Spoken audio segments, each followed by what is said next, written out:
If you're a first time founder and want to start a company this year, a question that you might be asking is, where do I get started?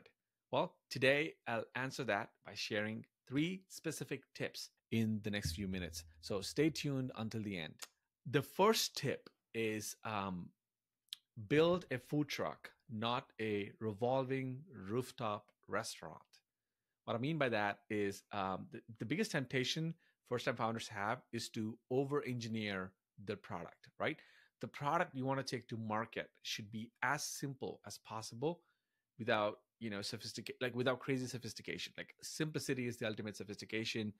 And it has to be very disciplined and as tight as possible.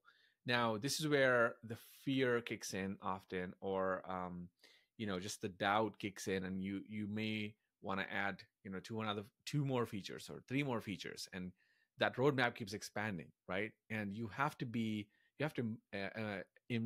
invoke the discipline of running a food truck where your menu is limited. You're not going to have infinite options. At the same time, it's not fancy, right? Just like the example I was sharing earlier about the rooftop restaurant, which is also revolving, like all that fanciness, all the grandeur is often, insecurity from the founder's part, right? What you have to nail though is you have to pick a problem that is a real pressing problem for a small set of customers, right? A specific set of customers, and then you have to offer the solution, in a way that delights them. But all of the rest of the grandeur and all of the bells and whistles are not necessary in the early days. So launch a food truck version of your product, a scrappy version. Well, the second tip is that you have to pick a niche. You cannot solve everyone's problems all at once in the beginning. So you have to pick a niche. One of the greatest iconic American companies called Nike began with just running shoes, right? Today, Nike has the selection has almost every possible item in a not just shoes. Now it has merch, it has t-shirts, it has hats, all kinds of things, and basketball shoes, and like all kinds of sneakers and trainers and like everything, soccer shoes. But they began with just a very disciplined niche of running shoes, because partly Phil Knight, the founder of Nike, was a runner, was a track athlete. So that's what he chose as the starting point. Same thing with Amazon, right? Today Amazon, you buy, it's called the Everything Store, which means you can buy pretty much everything from Amazon. um, but they began with just books, right? They only sold books the first 4 or 5 years, and that's called the wedge to the market, which is like the entry point to the market has to be a very, very limited menu or a scope.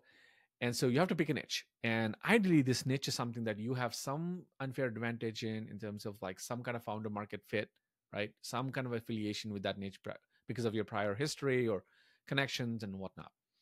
Well, the third tip is that please pick a problem slash product where you personally give a shit, right? Sell. Charlie Munger has a great quote, which is sell what you believe in. Never sell anything that you don't believe in, right?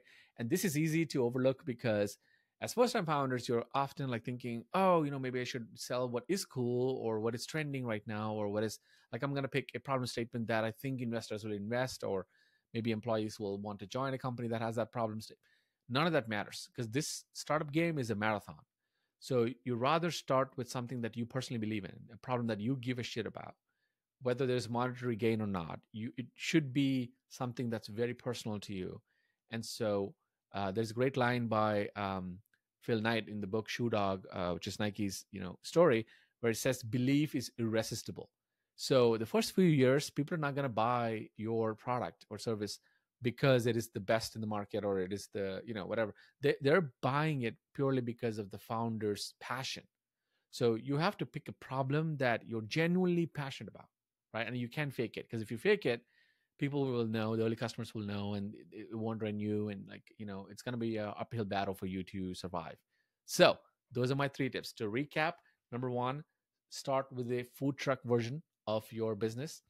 Number two is pick a niche, right? You can't solve everyone's problems all at once. Pick a small category. And number three is sell what you truly believe in.